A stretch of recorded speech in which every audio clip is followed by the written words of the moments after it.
All right, with this West 2 Facebook Live update, I'm Chief Meteorologist Tony Benolfi. Boy, I tell you what, we got a booming thunderstorm right over West 2 Studios, Orange County, Seminole County. We're going to start with that. Then I got a whole lot of stuff to talk about now with Aaron. Some new information coming in that we'll kind of break down there for you. But let's do this first. I want to go ahead and switch it on over so you can see what's going on outside. Plenty of showers and thunderstorms now between Orange and Seminole County. Live look in there. It's one of the cameras. We had a pretty good lightning show here earlier. Let's take a look at Lake Eola. You can see a camera shot off towards the west. Kind of a neat looking perspective there. You can see, oof, there's Maitland right up the I-4 corridor. That is the heart of the storm right there. For folks that are on the I-4 there, they're going to be battling some of that. Some heavy showers and thunderstorms. Again, there's the severe thunderstorm. Really, outside of that, there's not a whole lot going on. And in that severe thunderstorm warned area, we also have a flood advisory as well. And that'll be in effect here until, let's see here, until 9:30. Until 9:30. 1.5 to 2.5 inches already fallen. And there is the potential for another 1 to 2 inches of rain. Look at these rain rates here. This will pop in. There's always usually a little bit of a delay here, but you'll see that here hopefully momentarily. 12, oh, there it is right there. And you can see starting to come down a little bit now, but man, it was a monsoon outside West 2 Studio. So it is starting to pulse down now. Let's see what kind of rain. Well, let's see what kind of, let me see, we got a report there. No LSRs, local storm reports. Hail core has diminished, so that is certainly some good news. There is the latest now on that severe thunderstorm warning.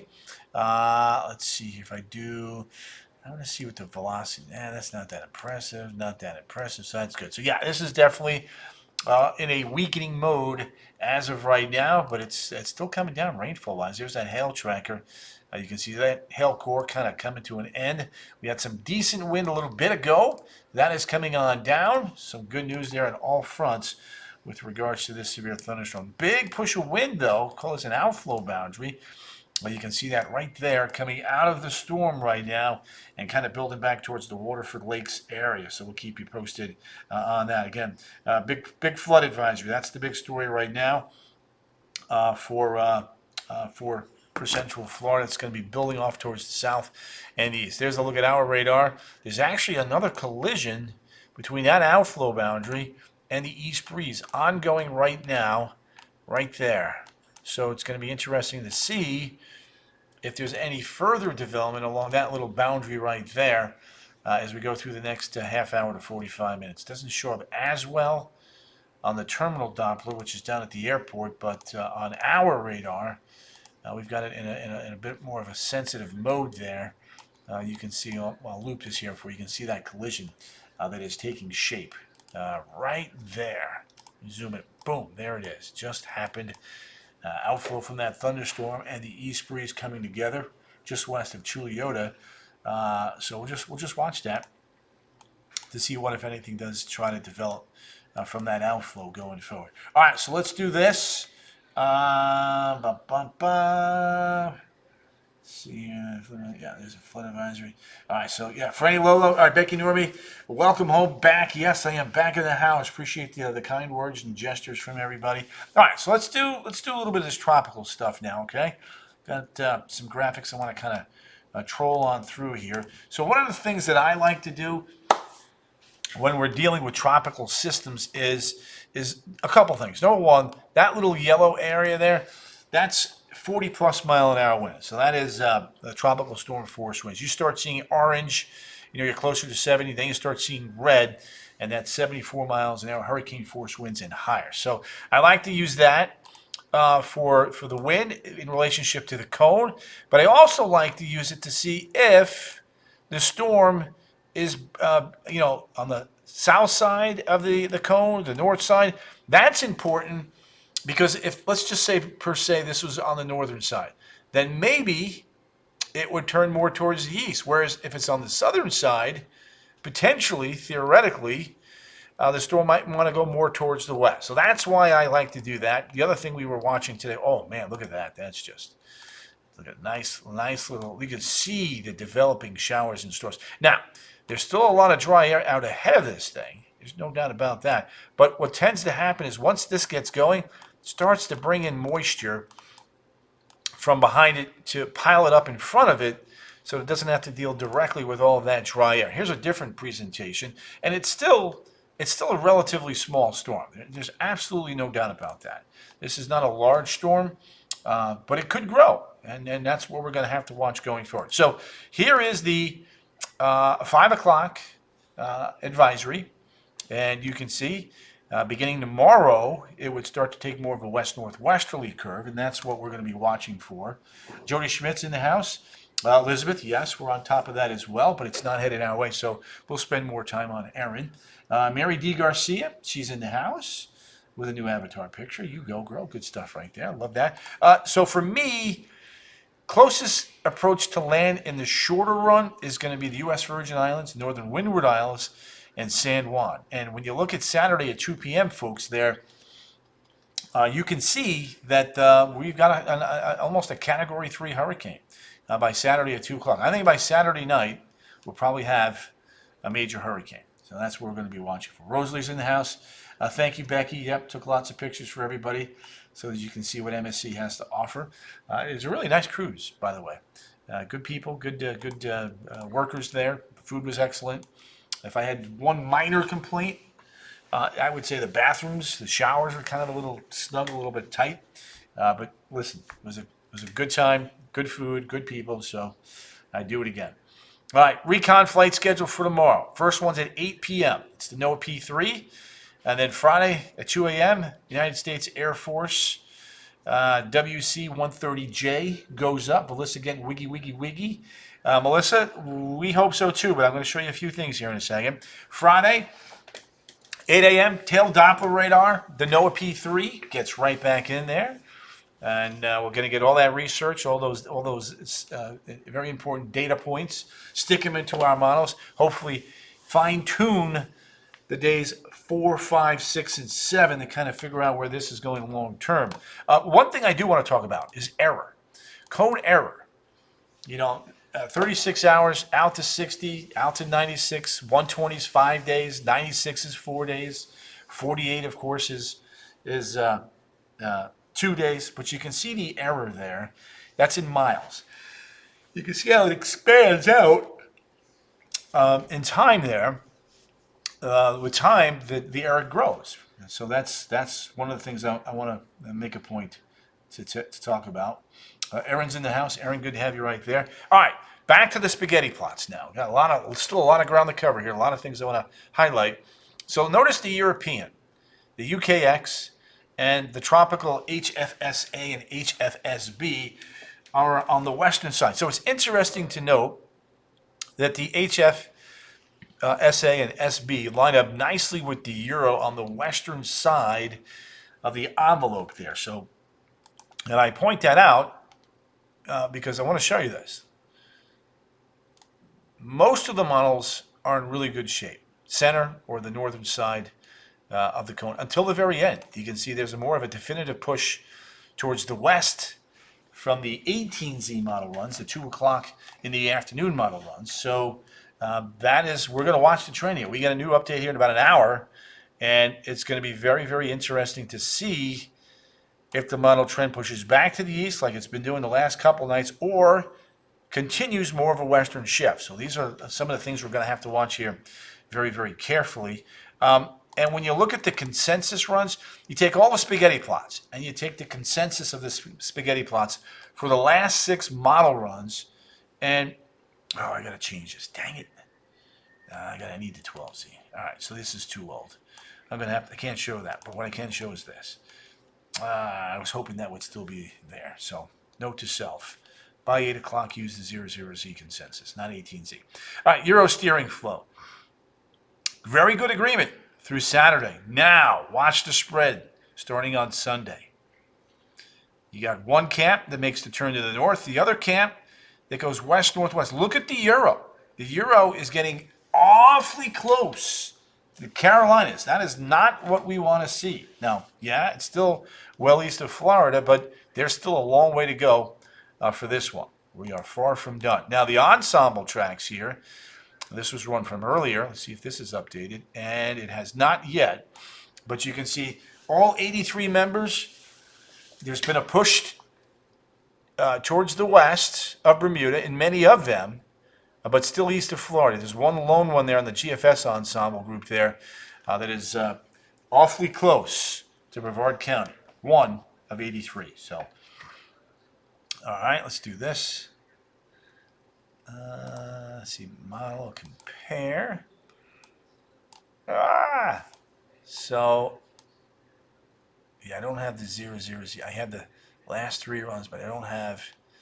All right, so you can see there's that. Notice the push. This morning, this afternoon. This morning, this afternoon. I don't have this evening yet. That's why it's blacked out there. But this morning, this evening. This morning, this evening. So you can see there's been a push. In the first 5 days, very good agreement. But thereafter, you can see there's been a little bit of a push towards the west. So it's just something to watch. And we have to watch it because there's some very warm water. I'm going to show you the tropical cyclone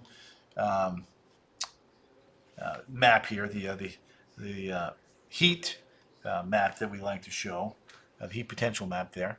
There's the Euro and the GFS. Look at that. Boom. GFS, still very close to Bermuda. European run, just east of the North Carolina. Carolina is there, so there's that. All right, there's a look at the tropical cyclone heat potential. Yeah. Now let's see here.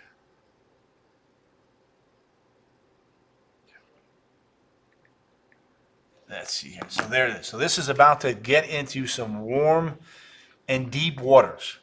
That's why we think this is going to intensify. It's one of the reasons why we say you got to watch it until it passes your point. Check back in the house. Yep, there you go. Sue Hinsberg, Elizabeth Haught. There we go. So there's that. Okay, model intensities. Let's do this here real quick. Let me show you what we've got. We've got a forecast here, literally by Friday, that has this as a major hurricane on some of the models. Others have to wait till Saturday evening, but bottom line is, if this stays strong, there's a better chance it's going to curve to the north. If it stays weaker, it'll try to trend more towards the west. So that's why we have to watch this very diligently. Real quickly here before I continue, I got a lot more graphics. Just want to remind everybody to please share this feed with your loved ones, just to kind of keep them in the know. We're watching. We're not worried, but we're watching for sure. And you can see San Juan. Chance of tropical storm force winds by Sunday afternoon is at about 10 to 20%. 10 to 20% there, closing in on 30%. So that's one of the things that we're going to be watching going forward. That and the wave action. Here, look at this. There's Monday. We think Monday, Tuesday, that's when the worst of the wave action, even on into Wednesday. Monday, Tuesday, Wednesday is the worst of the wave action with Erin for Central Florida. All right, there's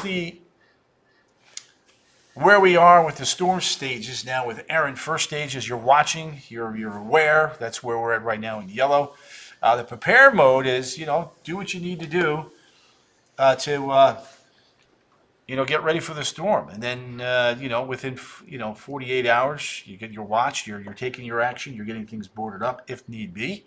I don't think that's going to be the case this time, but those are the stages. So Florida, right now, we're in the be aware watching stage when it comes to Erin. That is the point we want to make. Current wave action, by the way, getting back to that for 1 second, I do want to clear this, reset it, and do it again. Here's a look at what we got here. You can see wave action is starting to build in advance of our storm. So this is going to continue to grow and expand with each passing hour. Elaine Ventura. Love your avatar picture there, by the way. So there's that. So again, takeaway is that still plenty of time to watch this. We don't need to panic, but we do need to watch it. Again, most of the models take it east of Florida, most if not all. So, let's see here. Somebody says, what about the Yucatan. All right, Megan. Let me give Megan a little love here. She wanted to know about the invest. Let's see. I just did update that, so let me stick that. Where do I put that? Here's what I'll do. Again, not worried about that invest. But here you go. Oops. There's the feature coming across the Yucatan Peninsula right now. It is not a very robust system for the time being, which is definitely some good news. But it is a system nonetheless that we're watching. More than likely, this one's going to go into Mexico or maybe even South Texas. But it's going to move off towards the northwest here, and then we'll continue to watch that. So there you go, Maggie. Don't worry about that one. I'm not worried about it, so you shouldn't be worried about it. All right, let's do this. Thursday, Friday, ridge of high pressure is nearby. With it nearby, we tend to dry out and heat up. Highs tomorrow. Low 90s at the beaches, middle 90s back through the interior. And look at this.